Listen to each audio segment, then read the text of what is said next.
I'm Olivia Smart. I am an Olympic figure skater, ice dancer, and I am what you would call Miss International because I am British, living and training in Canada, and proudly representing Spain. How did you first get into skating?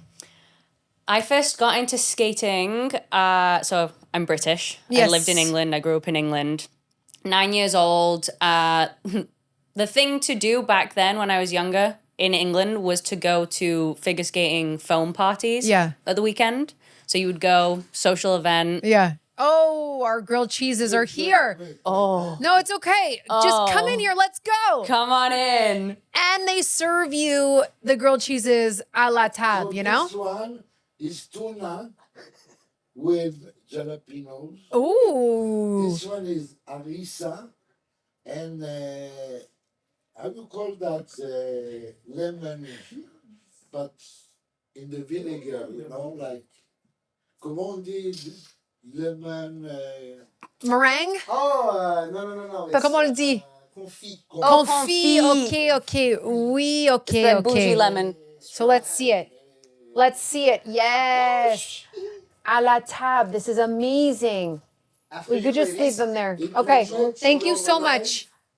Amazing. And then, okay, we didn't discuss this. What's the difference between an ice dancer and an ice skater? Yeah, this is the one thing you want to know. Yeah. Yeah, so figure skating is like the overall event. Oh, okay. What you would call it. So then you would call yourself a figure skater. Okay. Anyone in the sport. But then there's different disciplines. So there's the singles of men's and women's. So a man and a woman skating separately. Right. And then you have pairs, which is a couple, like what I do, but it's like the big throws and the big tricks, like the guy holding the girl over the head with one arm. Yes. That's pairs skating. Oh, and then there's ice dance, which is two skaters skating together, but it's not the over the head lifts, big throws. It's the more artistic storytelling side of things. Cool. The only difference between ice dance and pairs is the technical side of it. You'd see learning a lot. You'd see like similar-ish things, but then the technical demand of both is completely different. And in ice dance, you can't lift somebody over your head with an extended arm. Oh. So like that's the biggest difference, but we don't do the same elements that pairs skaters do. They're different to us. So, I really love that. Do you know? Will make your life more spicy. Is this for me or are we split? Yeah, well, we'll eat it after. Yeah. Thank you so much. You're the best. I'm gonna come back. I'm gonna come back more often. Yeah. See, there you go. This is great. How amazing is this? They bring you. Yeah. They bring you this. I just came from training. It's a show. Amazing. Everyone say hello. It's spicy? Yeah. Okay. It'll help me talk more, I guess. Yeah. Thank you. You're the best. You're literally the best. This is VIP treatment. You're feeding an Olympic athlete. I know, literally. I don't know if you're allowed to eat that, though. I just came from training. I can eat what I want. But so do you train every single day? Monday to Friday. Monday to Friday. We're on the ice 3 to 4 hours a day. Yeah. Up to 4, mainly. And then we do one off-ice session a day, whether that's workout, Pilates, dance class, ballet. That's insane. And it fluctuates. So your day ends up being a full day. Yeah. But it And then changes. when's your next... My next something? competition? Yeah. My first competition of this new season is September. I have a ketchup chip flying around my mouth. Did he give you water? Yes. Okay, gotcha. I've been treated And well. by the way, did you fall in love with skating right away? Or ice dancing right away? So with that foam party thing, I just loved going, the social aspect of it. And I was a sports kid anyway, so it was a sport. But with your friends on a Friday night in bubbles, in like a foam party. And I really enjoyed it. And I asked my mom if I could keep going like every weekend with friends. And she's like, okay, you can go if you get some classes just to be safe. Because I was playing football at the same time and doing other sports. So she didn't want me to injure myself. Yeah. And gymnastics, that was a big one. Wow. So, yeah. And I said, okay, sure, I'll take some lessons. So my mom put me into lessons at the same rink that Friday night foam party was, which is my home rink, Sheffield. And I was pretty good at it, I guess. A coach there was like, oh, like, she's pretty good at it. You should put her in this class, like these lessons. And then from those lessons onwards, it turned into a career and Right. Oh my God. my life. That's amazing. And how old were you? I was 9 when I went to that. Well, I was Party? 9 when I officially started skating Okay. and taking lessons. And now I'm That's 29. insane. So 20 years later. Yeah. Yeah. We're on a Wow. 20-year anniversary. That's insane. So I blame my mom, yeah. like in the best way. But like if it wasn't for her putting me into those lessons just to be safe to go to a foam party, I wouldn't have even tried What would you it or be challenged doing myself. if you weren't doing this? I would definitely still be in some sort of like performance sport because I'm a big performer. Even in school, I loved Yeah. like drama and doing like the theater groups and whatnot. And I played like Annie in a school play. So I just like being on a stage Okay, or performing for people. Right. So it would definitely be in something like gymnastics or as an actress or doing something like that or in theater. Like Broadway in London is something that Oh. even You could now still where do I it. am, I'm like, I could do that. Yeah. And I've Maybe seen that'll be your some next thing. people like transition there. So Okay. Was there ever a moment you wanted to quit? yes. Yes, there was. Yes. So tell us about that. I was 16 years old, 15, 16 years old. I'd moved to the US at 14 years old, shipped off with a skating partner to move Wow. to the US and train with a Russian coach. No parents, no family, nothing. We went for like a summer camp first, and then I came back for like 2 weeks, and then we packed our bags and we went, and I never came back. Like I would come home for like insane. Christmas and competitions in England, but never officially like moved back home. So I've always said from 14 onwards, I moved away. There was a period of time from like 16 to 17 where, of course, all my friends and my social life and my life was actually back home in England. And I'd just been shipped off on my own. Yeah. And that's something funny. I talked about that experience openly on social media and my podcast about like being shipped off Shipped to the US. off. And the amount of people that came back to me and were like, your parents shipped you off. I was like, oh, no, I did have a choice. Exactly. I did. So I did move there on my own Yeah. terms as well. But my parents gave me that push and I wouldn't be here Exactly. now if it wasn't for that. But I had a boyfriend back home in England that I was doing long distance with. And I'm in a house. I stayed with like a host family Okay. whose kids also skated. So I just kind of fit myself into somebody else's life. Right. Very grateful. It was a great transition, but also I was watching my friends like live their life back home. Yeah. And this was the age where we like started partying, going to house parties, like doing, Exactly. teenager things. And I was missing out on a lot of it, like a lot. I had bad FOMO. Oh. And there's a time period where I said to my mom, I was like, I don't know if I can do this anymore. Like, I want to be back home, blah, blah, blah. And my mom's a tough parent in the best way. She's like, if you don't do this, you won't live your dreams, blah, blah, blah. Like, we pushed you to this point. Right. If you come back home and do this, you're not continuing. And she's right.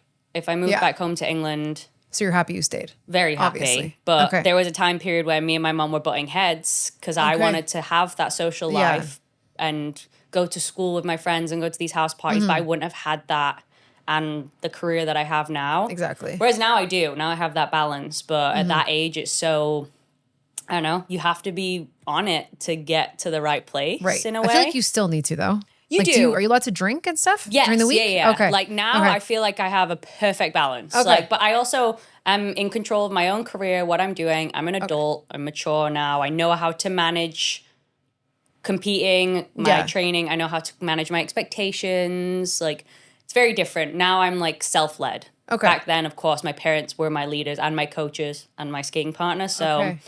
I didn't really know much, but I learned quickly how to take care of myself and how to get there at a younger age than most people. Okay. Like, say, my friends in England that were at home, going to school, going to university, having this, like, what you would call, like, great normal life. Yeah. I feel like I did excel in, I don't want to say maturity, but in just life steps earlier because I had to. Exactly. I lived alone or lived with a family I didn't really know. But, like, I lived basically away alone. from my family. So it was like, moved away and I was like, oh my God, how do you do your own laundry? Like, just learning life things, like, just from the get-go was crazy. Like going from like high school to university, it's like such a slap in the face, but you're like, gotta do it. So how many years did you live with the pension family, or like whatever that's called? I'd say I called it like a host family, I Host guess. family. But well, that's why, because I went away to school and we called them like pension. Like, I don't know, I guess that's Pension. French. I don't know. that's suave. I love that. Pension. Yeah, just call them pension from Pension. now on. I don't even know what that means. lived with them I think it means from- hosts. Could be. Not sure. Not sure. It's fine. Yeah. Cover it over. I lived with them I went there from the age of 14, and I think I left there. Oh yeah, left there at 18. And so you were with the same family for 4 years. 4 years Wow. straight. My same family for 4 years with my skating partner and his older brother and his skating partner. In the same house? Yeah, That's wild. This is a grand USA house. Big Wow. pool in the backyard, white picket fence. Like, I lived the American dream for a hot second. Oh my God. It was great.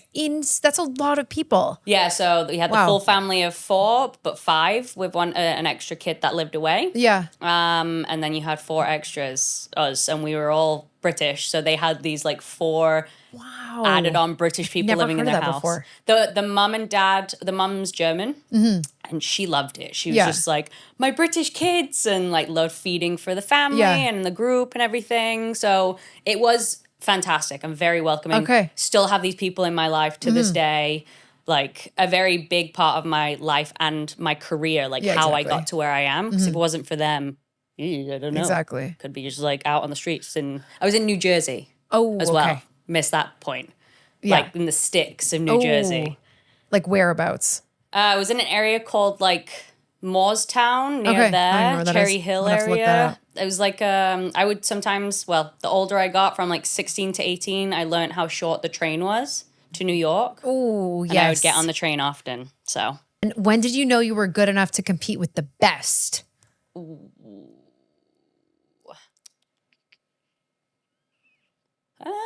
pretty late on, actually. You're like, still, I just, Like I'd already competed at like the biggest events. Yeah. I like competed in my first World Championships in 2016. Oh, wow. But I shit the bed. Okay. Like I fell and it was bad. Yeah. But even then, even being at the biggest competition in the world and like qualifying for that, I still didn't feel like I was good enough to compete amongst the best. I'd say it was the moment that when I qualified for my first Olympics, Okay. because it was such a struggle to even get there that all the downfalls prior to that I felt like kept pushing me down rather than me thinking like, okay, I am here to compete with the best now. It wasn't until I qualified for the games. And how old were you? My first games. So it was 2022. So this was only 4 years ago. Okay. So Still. 26, 25, 25. What amazing. Yeah. And So then- pretty late Yeah. to say I started at 9 years old. You're like, oh. And what's something people don't realize about becoming an Olympian?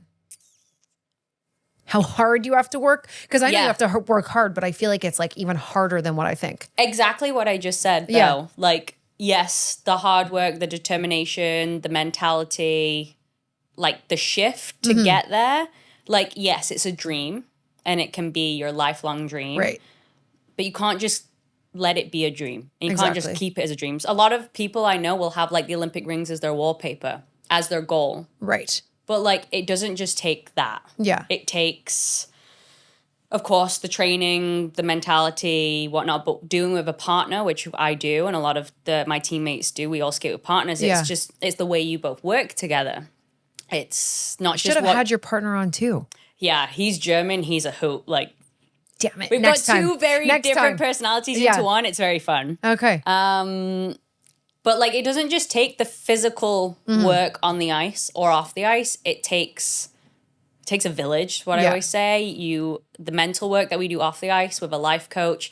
You have to connect with your partner. You have Right. to have the right communication skills, the right energy, the way you skate together. Yeah. So it's like there's a lot of different building blocks that it takes to just even get to qualifying for the Olympics. There's also like the financial side of it that a lot of people forget about. Yeah, exactly. We're in a sport that's super expensive. Yeah. You have not just your training fees, the ice fees, coaching fees. You have costumes, the hair, the makeup, Right. the travel. for them as well. Yeah.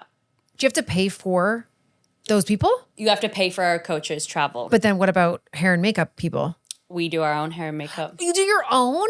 Wow. Okay, Own I didn't hair know and that. makeup. Yeah. Yeah. A So lot of people don't know that either. So you must be really good at it now. I had to get good at it. I actually watched us as athletes. If you're not like, I don't know, top in the world or Olympic champion, and even the country that you represent, because I'm British, but I represent Spain. Well, representing Spain. Right, yes. There's not that many opportunities for me in terms of representation. Yeah. And I have put myself onto people to be like, hey, would love representation, would love help, blah, blah, Yeah.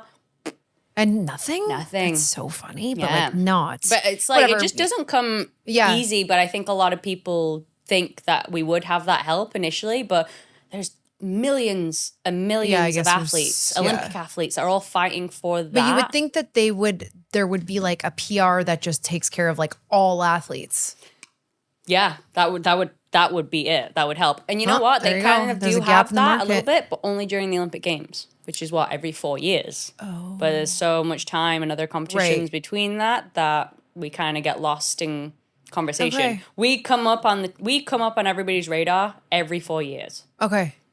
Which is a problem because they're in between that we have full like, careers, full lives. Oh, like wait, so no, but you train every single day. So I do a full season every year, but every 4 years it's the Olympics. Okay. It's just an extra added on competition. But so am I allowed to ask this? Like, how do you make money during a normal day? Like, how do you like you don't make money? I don't make money. So then what do you do? So You make money in that 4 years, and then you coast on that 4 year, like for 4 years? yeah, so you don't make money at the games. Yeah. So you're not making money just from the Olympics.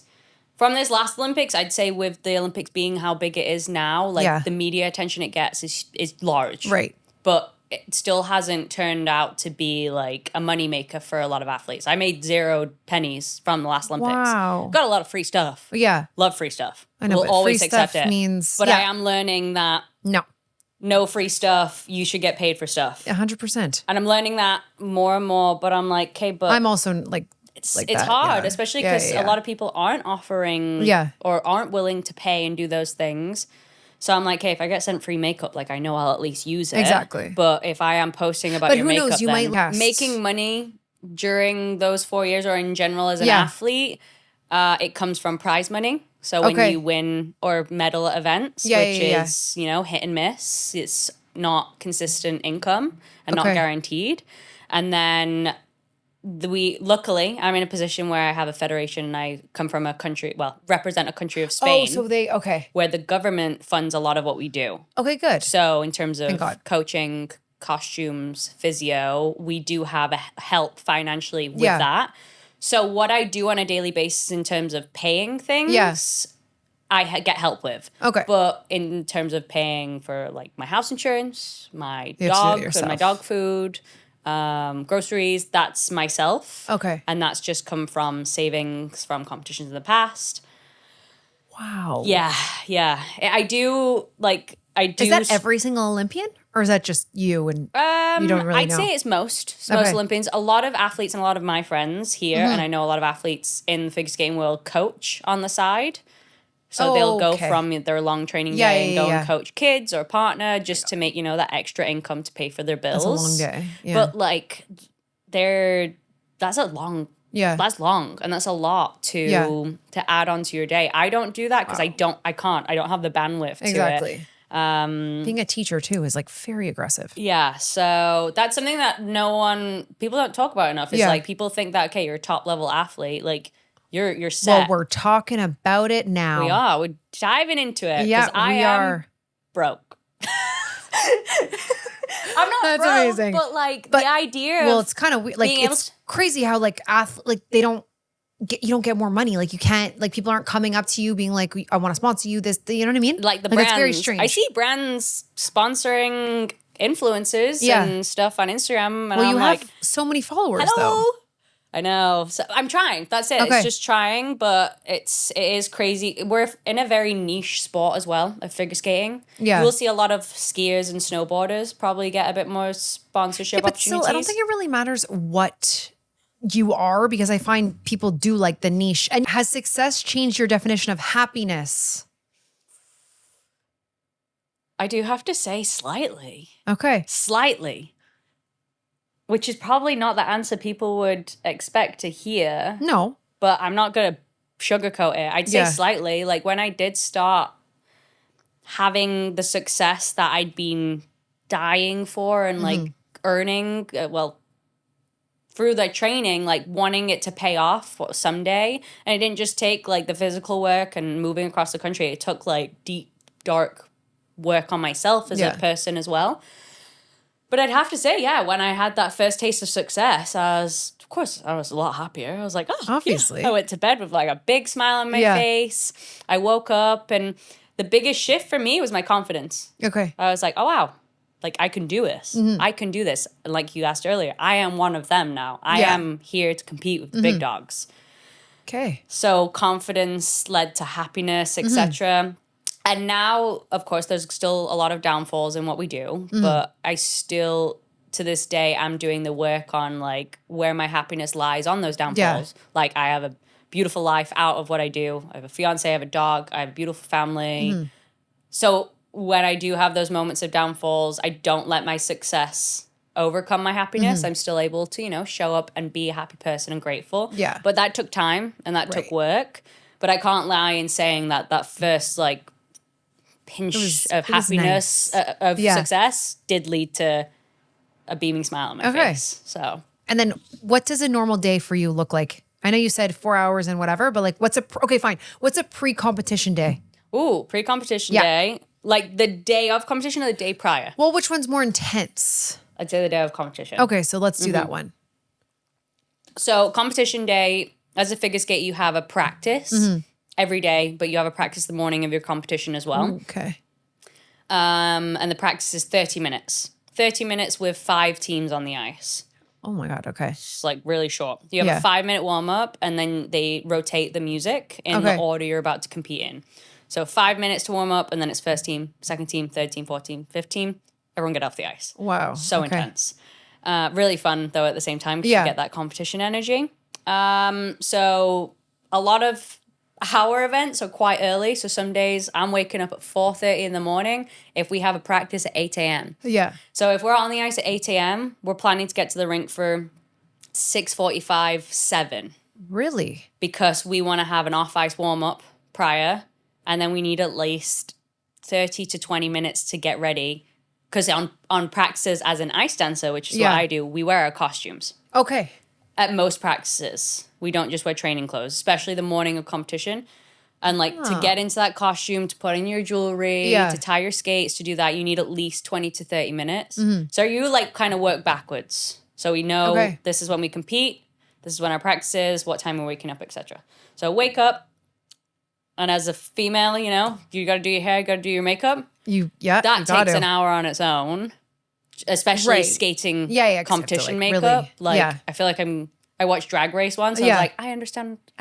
Exactly. It's definitely not as full out and not as impressive, but at least an hour because I'm still mastering like how to do the exact same wing eyeliner. So that might take me like 45 minutes of that hour. Oh my God. It's a journey. Yeah. So an hour to get ready. You go to the rink, whether that's by bus or by foot, and then you warm up for an hour off the ice. And then 20, 30 minutes to get ready. You practice for 30 minutes, which is just bam, bam, bam, bam, bam. Get off. And depending on how long that break is between that practice and competition, my go-to is get back to the hotel, eat lunch or breakfast, whatever they have at the hotel in that moment. Go back to my room. If I have enough time, I will take off all my makeup. Okay. And I'll have like a reset. Yeah. But if it's really, really short, I'll keep my makeup on. And I'll take a nap. Always. Nap with the makeup on. If you have to. If I have to, I'll be napping like this. Oh, don't want to ruin the food, but I would be napping like this because I can't ruin it. But I can sleep like that because I know my body needs it. I can nap from 20 minutes up to an hour, depending on how long that break is. And then... I wish I could nap. I know. And then... whether I touch up my makeup, touch up my hair, play some music, kind of get in the vibe, usually have a, as of recently, it's not scheduled, but usually I'd naturally just start crying. I get this like, as of recently, I'd say in the last year or two, I get this like adrenaline rush / just emotions that come through. I made a video about it and people were telling me that it's my emotional, like my regulation system, like just regulating. Okay. I was like, oh, that's why. And like usually it's when I have my full face makeup on and I'm so like, you're like, oh, about to leave, and I'm like, whoa, works are coming. And I just have to like go like this so that it just goes like straight down. Yeah. But it's like I get excited. I'm excited. I'm scared, and I'm grateful, like all at the same time. So it's just like, so it's like an explosion. Yeah. But then at least I know when I've done it, I'm like, you feel better. So it's not scheduled in what I do, but it has been happening more often. And I go to the rink and do our job. And we do an hour's warm-up off ice again before we go on for competition. Because it's the same at competition. You have a 5-minute warm-up, and then it's one team at a time. Same thing. So that's crazy. It's a very intense day. It's very intense. And then at competition, you have 2 days of that. Yeah. We have a rhythm dance and a free dance, and they're usually back-to-back days. So it's just like managing your energy in the right ways as well is like a whole. You know what? You really got to be in it because I don't think I have the mental capacity for that. Or like just I just don't have that in me. So you really stay in a bubble. Or you don't. And I do not. Yeah. And you do. So good for you. I do believe you could. Maybe if I was like really obsessed with something. I think it's the adrenaline rush. We're adrenaline junkies. Okay. Like, but I'm not. No? No. You don't think if you okay, I understand. Do you like roller coasters? No, I hate them. I refuse now because I black out. Like I legitimately black out. And I'm like, why do I do this? Like I spend $150 on a thing. Yeah. And then I'm literally like, cause I guess the jolting just like black out. Yeah. And I'm like, why do I do this? I do black out sometimes during my performances, like mentally, because I'm so like in it to the point where we have gotten off the ice sometimes and I've been like, were we good? Was that good? Like, I don't remember. I'm going to take that as a good sign. Like, cause I'm just like, even for games, like everything, everyone gets so intense and I'm like, no, I'm just not like that. No. Yeah. I find it so weird when people get so pissed, but I feel like that's what you know, like that's like your job. So yeah, but it's just like a friendly game of cards. Like when my family gets mad, I'm like, this is not, I get that. We were just talking about this yesterday, actually. And then how do you deal with pressure before a big competition? Ooh. Cry it out. Cry it out. Okay. Let's go to, if someone copied your daily routine, what would surprise them the most? How lazy I am. Really? Definitely not. But yeah. But how? Because I'm not. Okay. But I am. I will stay in bed until like the last minute. Yeah. I move slowly. I've accepted that I'm a very late person. Yeah. I am late to nearly everything I do in life. I was 10 minutes late today. I wasn't going to say anything, but yes. Yeah. But then you know what? I was doing other stuff, so it was fine. It's perfect. Yeah. But I have stopped fighting that. And I've stopped rushing in life and just accepted that I am a late person. Right. And I'm not going to lie, I'm very grateful because all my people in my life have accepted that also. Yeah. So if I do show up on time, something's off. Something's wrong with you. Which I'm like, you know what? I don't mind this. Yeah. But just accepting it has made me a calmer person as well. Okay. But I'd say people would be like, oh, she's like pretty lazy. I think so. Yeah. Like when I get home, like the way I just like sprawl out on my sofa, like I'm a very like well put together person in other places in my life. But at home, chilling. Yeah. I'm very, very grateful my fiance loves me the way he does. Because if not... How do you bounce back after a disappointing performance? It takes a lot of mental work and a lot of communication, like a lot of speaking out loud about it. I feel like the more you keep your emotions, your feelings, and suppress them inside, the worse it feels and the worse it gets. I've learned and still learning to this day, like it's not just about me. I have a team of people around me that I can use and facilitate to. And having a partner out there helps, but it also is double whammy. Both of you are hurt. Exactly. It's double the work in a way. But then learning to talk about it together and helping one another with that has really helped us. And of course, that's like with any partnership though, like the more experience you have, the better it gets, because you don't just meet a stranger and then like pour your heart out to them and you're comfortable to, you know, show everything with them. So it does take time, and it's still work to this day. Like I had quite a disappointing performance in January as of this year in a huge competition, the European Championships in my hometown. We'd skated fantastic, but there was something tiny that the judges saw, didn't like. and we lost like 5 or 6 points from it. What? And What our was it, score though? came up. My partner had like a little tiny stumble in a certain element, but if you show like a stumble or a slight mistake in it, you lose. You get back then it was an exclamation point, and if you got that, it was like minus points. Oh God. Now that's taken out because it was such a gnarly rule. Because like any little, I don't know, if you had a hiccup, anything was just gonna like bump you down so low. So that's exactly what happened. Our score came up, and we were like, oh my God. and like, because we knew we'd skated good, and we were both like stoked. Yeah. And then to get the score, I think that. Like, and then did you ask for an explanation after? Yeah, we did. Yeah, and it was exactly that, but wow, that's still like heart wrenching. Exactly. But it was like I had to just like we both cried. We were both talked through it. We cried together with our life coach because we had to compete again the next day. I'm like, I gotta have my shit together. Yeah. We have another day. I can't just give up now. We ended up pulling up quite a bit, but yeah, it's like there's good and bad days and good and bad competitions. And yeah, I talk a lot, and it's something that has really helped me because I have to talk in the right manner to get just stuff off my chest in a way, and like deep down. Yeah. If a 15-year-old wants to become a professional athlete or professional at anything, where should they start?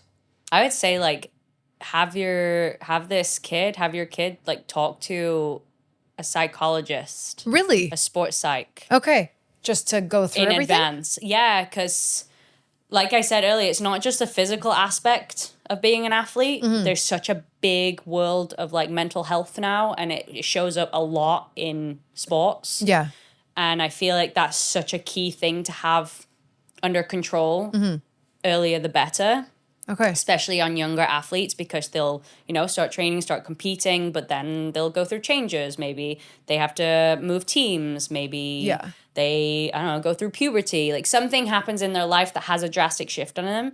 And it's kind of like the way you handle that is what the trajectory of your career looks like. Of course, as well, if you're 15 years old looking to be a professional athlete, like you want to love what you're doing. Like no matter what you're doing, you want to love the feeling that your sport gives you. But if you're looking like long term, or any parents that are watching this, any parents that are looking to put their kid into a sport for the long run, I do think backing it with the mental health support right away is super important. Just to let the kid have like an outlet, just to speak to somebody. Because I didn't speak to my mom and dad about a lot of my stuff or my struggles. And then it just stays inside of you and it suppresses you. So I think just having that outlet and that someone that you trust to speak about just your sport and just your career in your sport separately, super healthy. Yeah. I like that answer too. And then what's the biggest mistake young people make when chasing dreams or success? Ooh. Thinking, just keeping it as a dream.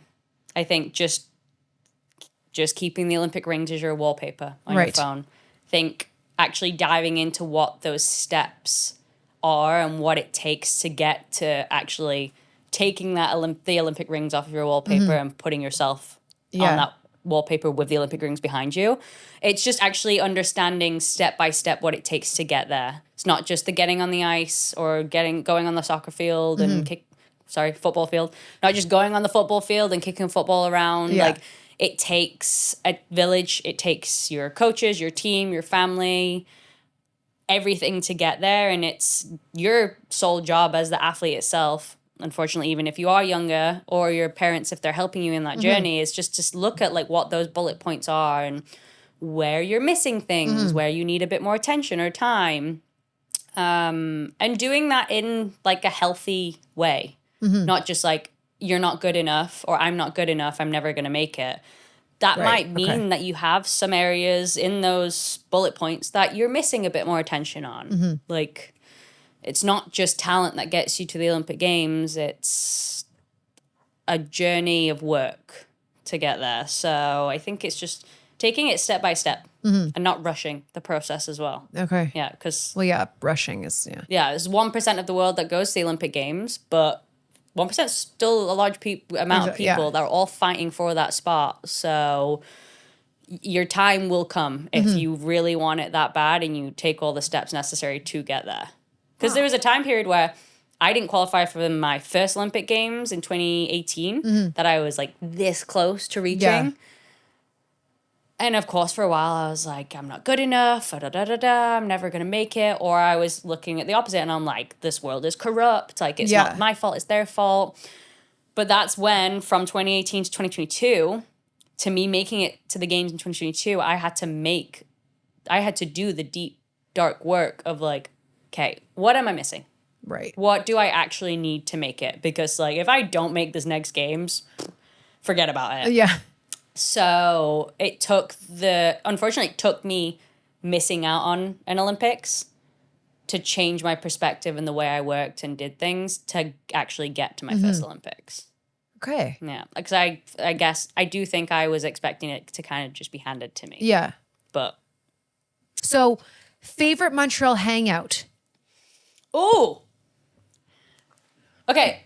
This is one that is actually, unfortunately, doesn't really exist anymore, but it was my favorite. Yeah. So I'm a St. Henry girl, moved here 11 years ago, and I've been in St. Henry ever since. That's where we train. Elena, the back of Elena. Yes. The coffee, pizza, wine. Yes. The downstairs, the little inside area. They had the picnic But it's tables still open? outside. Is They it don't not have open the anymore? outdoor area anymore. Oh, I didn't know that. I haven't Because been they in had forever. noise complaints. Classic. This happened, I think, a year ago. Yeah. Noise complaints. Well, then they opened that other place now in Griffintown, Yeah. so I'm sure that's where they get like the more fun. Yeah. Maybe that's outside But like, or something. it was in this like little kind of it was garden such a area. vibe and like so cute. I would sit on a rock, like there was a big rock, and we'd drink coffee between training. And then I also went there Wait, and so got where pizza. where do you train near there? Centre Gadois. It is literally 2 blocks away from Elena, but it's just like a hole in the wall. It's a huge community centre with I have to look that up. basketball court, swimming pool, everything. And then there's 2 ice rinks in there. Oh, wow. Yeah. Okay, because I live in St. Henry too. So yeah. Early mornings or late nights? Oh, gosh. I am not a late night person now, but I love late nights. Okay. There's something about the late night, especially in Montreal. The city is alive. It's I true. love Especially watching in the summer. city. Yeah, I love watching the city late at night. I just don't get to experience it that much with what I do. But when I have, I'm like, oh, you see just a whole different group of people. Exactly. And I'm like, this is cool. Like, yeah. That's like, funny. I could be a night owl, but I'm really tired. Yeah. No. No, favorite post-competition meal in Montreal? Ooh, in Montreal, I guess you don't really, but just, if I had to choose, Yeah. I'd go to Le Express. oh, I've And never I'd get- been. And I'd get their, what? Yeah, it's crazy. And I'd get their steak I know. frites. I keep What? forgetting. You've never been? You know what? Because every time I'm like, oh, I want to try something. Like, where do I Yeah. go? Where do I go? When it's like, there's so many options. You just forget And about like the also old ones. so you know? many new places Exactly. continuously Yeah, opening yeah, that you're yeah. like, I can't Exactly. stay in control. And like, also but bank steak account. frites, Yeah. red wine, they have like, they bring the pickle jar yeah, over with the bread I've and the seen those. butter, like classic. Ooh. Yeah. Biggest pet peeve. Ooh. I'd say like loud people. Okay. Loud. I don't want to use the word obnoxious, but I'll use it. Loud, Okay. obnoxious people in just like public spaces or group Okay. environments. Yeah. Like people on their freaking phones, like Yeah, FaceTime. yeah. Oh, yeah. Or another one to that is when people are on their phones walking and they don't Bump look into up you. on the side of the street. Like, Neck problems. That's why Neck they have problems, neck problems. Yeah. What's one thing people don't know about you? oh, That you're British. yeah. I'm British. I train and live in Canada, and Yeah. I represent Spain. Exactly. In There my you sport. go. Because I didn't know. So there you go. Yeah, And then I've anything else? Been to I love dogs more than I love humans. That's also a good one. Yeah. And then hidden gem. Favorite hidden gem in Montreal? Cafe Lally Okay. on Notre Dame. Yes. The coffee there is amazing. Yeah, I feel like nowadays with how the coffee world has blown up with, you know, your really fancy coffees, your really sweet matchas, or just that world, especially in Montreal, like there's the hit spots now just from, I'd say, the hype in social media, and they are amazing. But Cafe Lally just sometimes slaps. Something doesn't have to be so, I just find everything is so like, has to be gorgeous and the blah, blah, blah, the decor, it's like, if it has to taste good. Yeah, it has Because to half the taste time good. it's gorgeous, but it tastes so bad. Yeah, but I'm the sort of person that if it looks gorgeous, I'll eat it and be like, even though I know deep down It's not that good. It's not that good. I can't. Like, I ordered... I guess I'm like that too. Like, people nowadays kind of turn their nose up at Starbucks. Yeah. Kind of. I had a matcha with a banana protein cold foam the other day. The matcha is probably not, you know, your real Japanese grade matcha. Yeah. It was the best thing I've drank in a while. Really? Okay, well, I'm not a matcha person, but I'll try that tomorrow. So good. Like, crack. Well, the like, shaken espresso there is unbelievable. That's true. But people now turn their nose up at Starbucks, but I'm like, it's still really good. It's like they get it there. Like they have the sauce down and that's how they do it. Yeah. Because like I find some places put too much milk, too much da-da. They do not. Yeah, so exactly. And I went to Cafe Lally the day and was like, I really like an iced latte, but I always feel like it has too much milk. You have to get an iced macchiato. Yep. So he told me, he set it up for me. Just the environment there, it's really quiet. Yeah, it's very cute too. Like, it's really cute. It's like a bookstore almost, no? Yeah. Ish? Yeah. When people look back on your career years from now, what do you hope they remember most? I hope that people remember that I never gave up. And that's in terms of my career trajectory, the success, of course. I've had 3 different partners now. I've been to 2 games with 2 different partners. And because there was moments where I nearly gave up, and there's a lot of times where I even talked openly on interviews and whatnot about those experiences and giving up. But I hope people remember me from not giving up and talking about my experiences through those bumps in the road. Because I'm not just talking about it for me to get it off my chest. I'm talking about it for those athletes that go through those moments and know that it's normal. Like, I went through it. Like, if they go through it, it's something that they can look at and be like, okay, it doesn't just happen to me. Because in those down or bad moments, you think to yourself, like, why is this happening to me? Like, why do I deserve this? Rather than you thinking, this happens to a lot of people. Exactly. Like, this is unfortunately quite common, quite normal. So that, but also to be remembered by using my voice and using my space and name in the sport to make a difference in other ways, not just on the ice and performing to people and giving people emotions and feelings.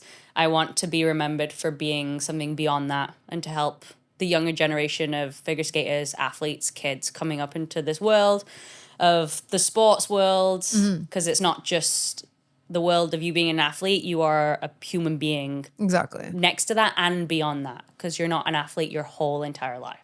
And that's something that even I, like, now, I'm like, I will retire at some point. Who am I after that? Exactly. Yeah. Well, you have a podcast. You're a good person. Thank you go. So I'm setting it all up now. So my idea is to hopefully continue and be remembered for helping people learn that is a transition. And needs to be talked about more. I agree. So yeah. Okay. Have you done stuff with mental health charities? No, but I've gone to a few kids' schools here in Montreal, and I actually talked to some high schoolers that were transitioning to elementary schoolers that were transitioning to high school and talked about like that transition. Okay. And that was I loved that. Loved that. So you could be like a public speaker. Yeah. And that's something I really enjoyed doing. So right now I'm putting my feet into all ponds of like what I am and who I am beyond just on the ice.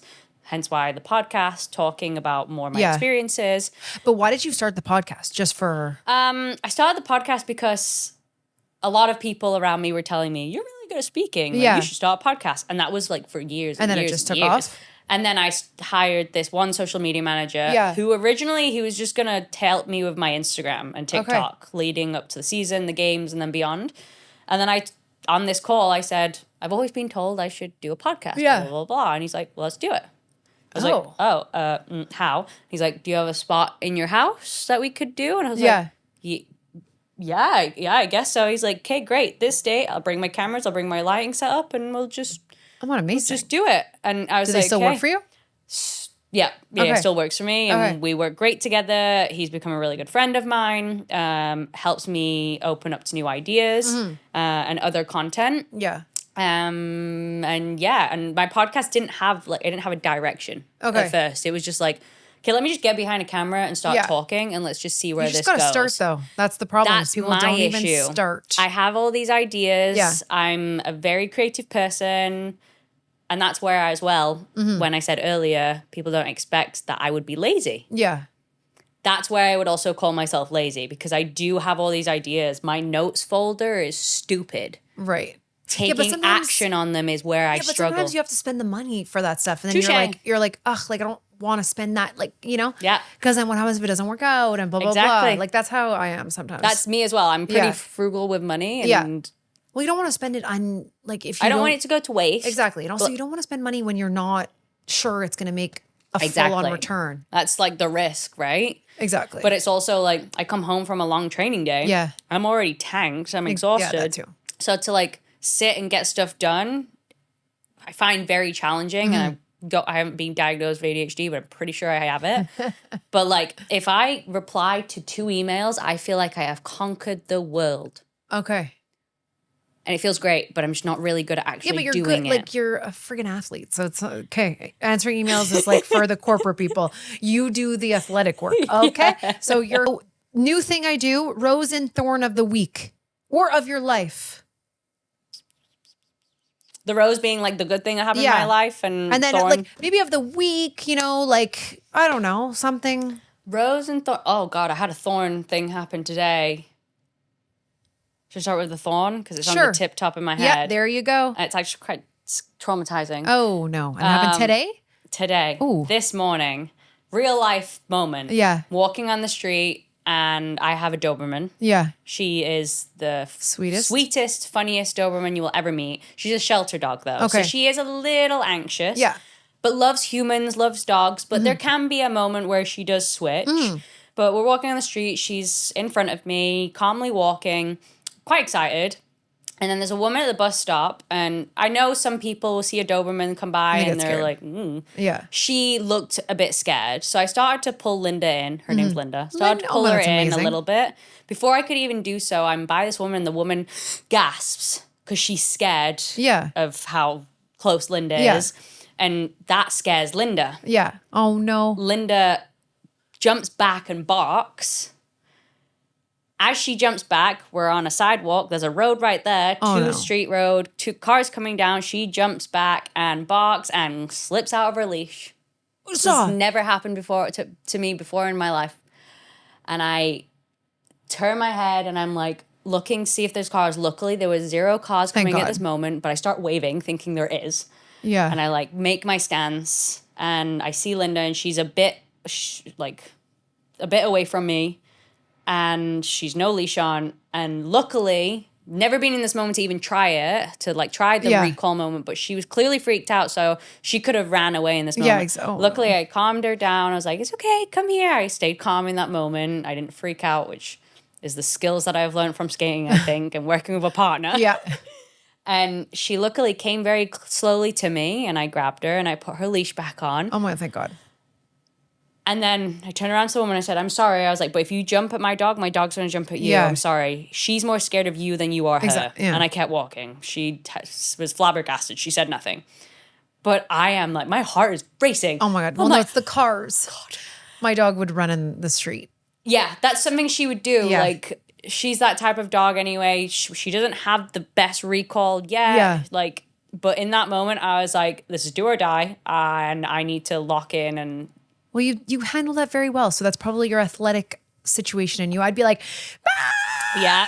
I was like, wave my arms quietly. Yeah. No. This woman was probably looking at me like, is she okay? Yeah. But yeah, just like a real life moment. Yeah. And was like very happy to then continue walking. Well, that's kind of a rose Linda. And a thorn in it because nothing bad happens. That could be like a rose as well. Yeah, that is good. Yeah. So then, but a rose maybe in your career, I don't know, maybe good news, good this, good that. A rose in my career. Me Or anything. Oh yeah, me and my fiance set our wedding date. Oh, don't tell anyone. I won't, but I'll tell you the year. It's 2028. We're waiting a little bit. Just a little. How old are you? 29. Okay, you're young. Okay. Yeah, we got engaged in February during Right. the Olympics, but Oh, cute. neither of us had in our calendar Yeah. time to, one, plan a wedding, but two, have a wedding. Okay. And the idea of planning a wedding now for next year, I was like, Yeah, no, ugh. it's too. It's like, let's do it in 2028. Okay. I know that seems like a long time away, but for us, It's actually not, because the summer, not to get depressing, but the summer's already over. it's not summer. It was like the weather's been amazing except for today and yesterday, but Yeah. like it's just going way too fast. Yeah. I sound like an agree. old person. It's No, going you way said too the fast. months, like we have our first competition in September, and I'm like, Yeah. what? Where's the time gone? Exactly. Like someone Wait, was so you have something in September? first competition. Where is it? Bratislava, Slovakia. We'll not be coming to that. I thought maybe it was like somewhere closer. I'm like, we'll support If you. there's one close, I'll let you know. Yes, okay, let us A lot all of know. them this year, especially, we go to Asia 3 times. Okay. China, Japan, and hopefully back to China. And then we do Europe Okay. competitions. So none in Montreal as of this year, but I'll keep you updated. But not Montreal, just like anywhere in Canada. In Canada, maybe? yeah, Okay, that's true. Okay. There is a competition in Canada, but we're not doing it this year. Oh, There's like the no. Grand Prix of Skate Canada. But I think Okay. this year it's in like Saskatchewan. Saskatchewan. Yes. I think. Beautiful place.